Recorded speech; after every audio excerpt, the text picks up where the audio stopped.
За өнөөдөр би төлөвлөөд айгуу гоё олон юмнууд хийсэн боловч яг төлөвснөрөө ажиллаж чадаагүй. Тэгээд тэрэндээ айгуу жоо сэтгэл дундуур байна. Тэгээд нэг юм гүн төвлөрөөд ажиллахаар гоё идэв штэ. Тэрийг ингээд бүтэн мэдэрч чадахгүй ч юм уу. Эсвэл дундуур нь гинтийн юмнууд орж ирээд одоо план ингээд өөрчлөгдөөд төлөвснөр ингээд юм явахгүй байх ч юм уу. Иймэрхүү хүн ер нь бол бас юм одоо нөөц төлөвлөгөөтэй ч юм уу. Эсвэл одоо юу гэдэг тэр өдөр хамгийн чухал юмыг барьж аваад дуусгах ч юм уу. Тиймэрхүү байх хэвээр. Эсвэл ямар нэгэн байдлаар нэг жоохон ч гэсэн бичил зүтгэлгаараа хийх хэвээр юм шиг те. Нэг юу гэмдээ одоо нөхцөл байдал хэцүү байх тусам тэр үед чармаагаад хийнэ гэдэг чи одоо нөгөө нэг шаргуу ажиллаж байгаа нэг хэлбэр штэ. Тэгэхээр заримдаа тэр шаргуу ажиллах энергигүй бас өдөр байж болно шүү гэдгийг энд хэлэх гээд байгаа. Ягаад тэгэхээр яг миний үздэг одоо энэ контент бизнесийн зөвлөгөө юмнуудыг ингээ харахаар ясаа тултал одоо нөгөө нэг чөмгөө дундартал зүтгэн гэдэг шиг те амар ингээд хастлий дайраад байгаад тэгдэг. Тэгтээ ажил амьдралаа зохицуулаад балансыг олоод тогтмол өдөр болгон тууштай одоо юу гэх одоо миний ажиллах тэр чадамж тогтмол байх нь чухал байхгүй тий. Тэхийн тулд би одоо нойроо хасаад ажиллахаас илүү нойроо зохицуулаад ингээ ажиллавал одоо надад илүү үр дүнтэй гэсэн. Гол хэлэх гээд байгаа санааны юу гэхээр шургуу ажил нь hard work ингээл хичээнгүй ажиллана гэдэг маань яг хуу тэр ажиллаа гаргаж байгаа бүтээмжээ бас хамгаалах хэрэгтэй л гэж хэлэх гээд байгаа. Тэгэхгүй болохоор би өөрөө бас ингээл хэвээр ажиллах хэвээр нухах хэвээр гэж жоод эрүүл мэндээр бас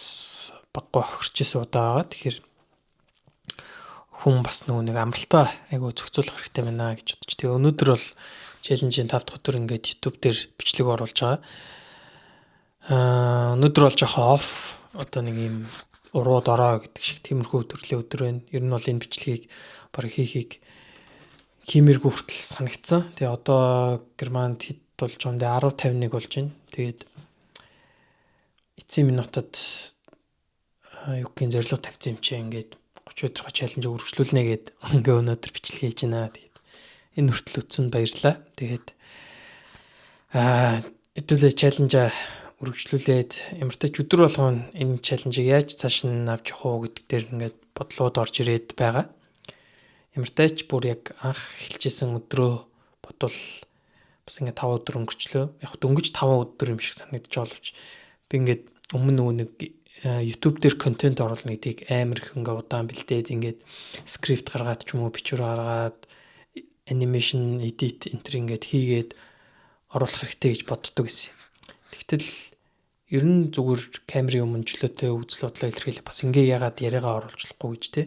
Ингэж оруулаад бас ямар үр дүн төрхийг мэдэхгүй шүү дээ. Магадгүй ингэж оруулчаад одоо энэ ярьж байгаа сэдвүүдэд дараа нь дахиад гой байдлаар оруулж болох ч юм билүү мэдэхгүй. Гол нь акшн буюу үйлдэл авъя гэж бодсон. Тэгээд үйлдэл аваад ингэ явж байна. Тэгээд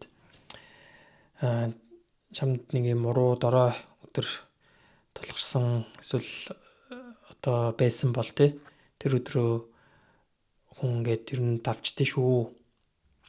Тэгээ унтаад босоод ирэхээр өглөө босоод ирэхээр бүх юм тэгэл гой болцсон байд шүү. Арай л дээр болцсон байд шүү ядаж. Тэгэхээр им хэцүү өдөр ч гэсэн тууштайгаар юм аягаарэ тий баг чамаагүй муу чамаагүй яг хийн гэсэн юм ингээ хийгээрээ. Одоо энэ бол бүх юм дээр үйлчлэн зөвхөн контент их биш. Хичээл, ном, сурах, дасгал хөдөлгөөн их бүх юм дээр энэ төр дээр үйлчлэн. Тэгээд бүгдэнд амжилт хүсье.